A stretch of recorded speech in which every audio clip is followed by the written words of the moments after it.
अब देखो ना, निकाह के वक्त तय पाया कि घर का किराया जो है वो बीवी देगी और बाकी अखराजात जो है ना वो शौहर उठाएगा। ठीक है। हाँ भाई, जिंदगी अच्छी गुजरने लगी। ठीक है, 25 साल गुजर गए। 25 साल बाद शौहर का इंतकाल हो गया। बाद में पता चला शौहर का घर अपना था और वो हर साल किराया भी बढ़ा था। एक दफा मैंने शागिर्द से पूछा, वो हमारा एक शागिर्द था लियारी का, बड़ा होशियार। मैंने कहा फर्ज कर लो इस्लामी फिल्में बनना शुरू हो गई, तो जरा इस्लामी नाम बताओ फिल्मों के।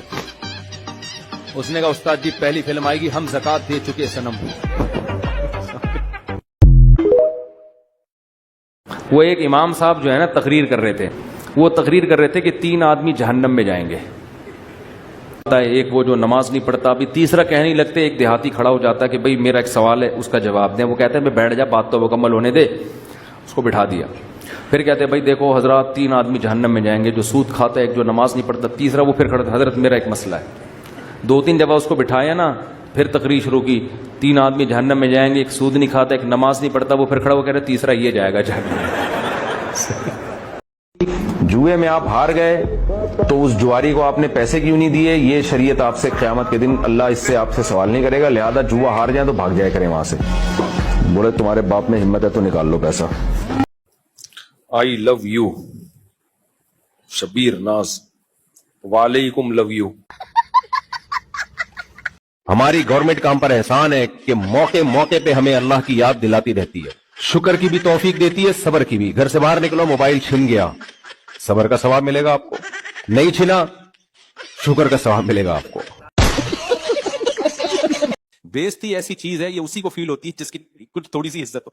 दुनिया में एक अजीम इंसान ऐसा है जिसको अपनी बेइज्जती फील नहीं होता, वो है जहलम। नौजवान लड़का समंदर के किनारे लेटा हुआ सिगरेट के कश ले रहा था, ऐसे सिगरेट पी रहा था ना। एक बुजुर्ग गए, उन्होंने देखा ये बेचारा पड़ा हुआ अपना टाइम जाया कर रहा है, इसको जाके मैं कुछ नसीहत करूं। उन बुजुर्ग ने बोला बेटा तुम कुछ कर क्यों नहीं लेते। उसने कहा अंकल क्या करूं मैं। बेटा तुम टाइम जाया कर रहे हो, तुम मैट्रिक कर लो 10 साल हो जाएंगे। ठीक है जी 10 साल में मैंने मैट्रिक कर लिया, फिर क्या। बेटा फिर इंटर करना 2 साल और। ठीक है अंकल मैंने 2 साल 12 साल लगा, फिर टेंशन में इंटर कर लिया, फिर क्या होगा। फिर बीए कर लेना 2 साल और लगा लेना। तो उस आने लगा चलो 2 साल 14 साल गए मेरे बर्बाद, फिर क्या होगा। फिर मास्टर कर लेना, फिर पीएचडी कर लेना। उसने कहा 16 साल हो गए, फिर क्या। बेटा फिर अच्छी जॉब करना, फिर क्या होगा। बेटा फिर अच्छी जगह शादी करना, जब पैसा होगा तो रिश्ता अच्छा मिलेगा। फिर क्या होगा। बेटा फिर तुम्हारी औलाद होगी, अच्छा सा घर खरीदना। फिर क्या होगा। फिर मजे करना। कह रहा भी क्या कर रहा हूं मैं, है भाई। अरे अंकल मजा, आप भी लेट जाओ मेरे साथ इधर।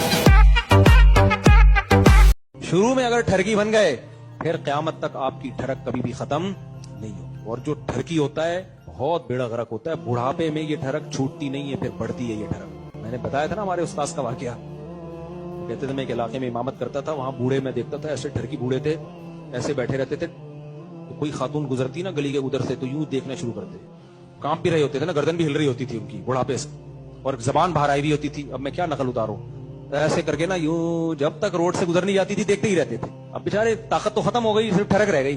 कह रहे मैं उनको देखता था यार ये तुम्हारी उम्र है ये हरकतें करने की।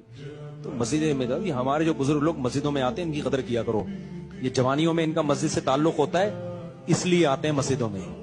जवानी में ठरकी बन गए, बुढ़ापा बहुत खतरनाक है। हमारे हजरत फरमाया करते थे जो ठरकी आदमी जब बूढ़ा होता है ना, उसमें शहवत खत्म नहीं होती, ताकत खत्म हो जाती है। शहवत खत्म नहीं होती, सिस्कियां ले लेके मरता है वो, काश काश, है ना।